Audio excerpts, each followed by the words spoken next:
Yorana les amis, bonjour les amis de la page Facebook IDL, tous les followers et tous les stagiaires qui me regardent en ce moment. Dans cette vidéo de cet après-midi, je vais en effet vous parler de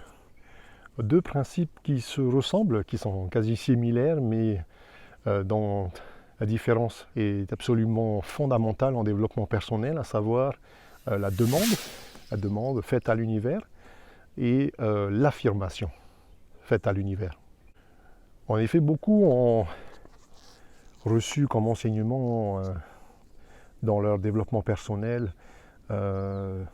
celui d'utiliser l'une des lois universelles les plus connues, à savoir la loi de l'attraction, c'est-à-dire la loi à partir de laquelle nous attirons en réalité ce à quoi nous pensons. Et lorsqu'on va beaucoup plus loin dans le développement personnel, on peut même aller plus loin dans l'explication et nous attirons en réalité nos croyances, puisque ce sont nos croyances qui déclenchent la loi universelle de l'attraction. Il faut demander effectivement, se mettre en position de demande face à l'univers pour pouvoir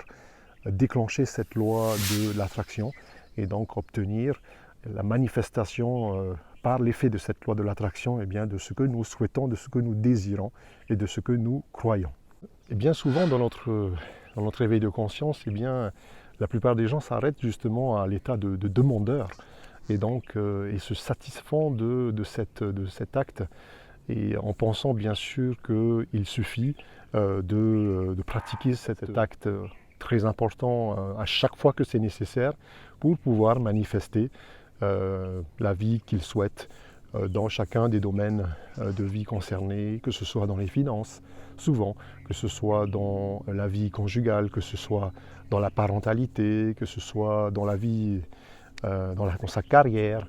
ou même très souvent aussi dans le domaine de la santé. Ce principe donc de la demande faite à l'univers, on a coutume, lorsqu'on grimpe en éveil de conscience, de compléter cette demande par un autre principe qui est celui de l'affirmation. Par cet acte puissant de l'affirmation, l'individu ne se met plus alors uniquement en état de demandeur, mais se met en état de fusion, de synergie, de co-création avec l'univers, et reconnaît alors la place de l'univers dans son existence, mais également dans son éveil, dans sa conscience, et à ce titre, par l'effet donc de la loi de la croyance et de la vibration, ce sont deux autres lois universelles, l'individu prend le leadership du cours des choses et affirme donc la manifestation de telle ou telle chose à laquelle il croit.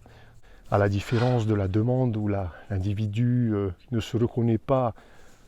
dans son état intérieur forcément en état de synergie et de co-création avec l'univers, ne se reconnaît pas donc d'ailleurs par l'effet de son ego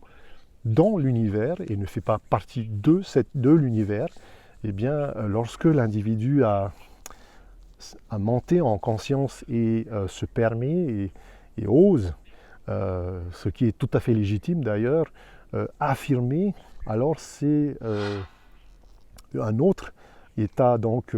énergétique, un autre état vibratoire qui se produit, et l'individu a beaucoup plus de chance dans son affirmation et dans sa manifestation lorsqu'il se place en état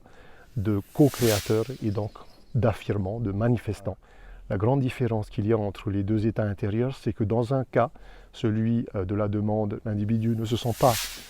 dans l'univers, il se sent à l'extérieur de l'univers pour essayer de demander et d'obtenir ce à quoi il croit et ce qu'il désire, alors que dans l'autre cas, celui donc de l'affirmation, l'individu est totalement énergétiquement et vibratoirement et en termes de fréquence dans l'univers, et donc se sent donc investi de l'ensemble, si je peux m'exprimer ainsi, de l'abondance énergétique que l'univers lui confère, et à ce moment-là a beaucoup plus de chances de manifester ce qu'il souhaite. Cette vidéo simplement pour vous ouvrir un petit peu plus le champ de la connaissance et vous inviter à ne plus rester uniquement en tant que demandeur, individu demandeur, mais de passer à l'échelle supérieure, à l'échelle de conscience supérieure, à savoir celui de la conscience canal, de la conscience instrument, pour pouvoir donc oser eh bien, affirmer donc au temps de l'univers, au présent, eh bien, les choses que vous souhaitez, ce qui est absolument pas du tout la même chose. Voilà, chers amis, j'espère que cette vidéo vous a plu et que cela peut résonner chez la plupart d'entre vous qui me regardez en ce moment. Si cette séquence vous a plu ou a résonné chez vous, eh bien, n'hésitez pas à la partager et à la liker. Et surtout, je vous dis à la prochaine fois pour une nouvelle vidéo.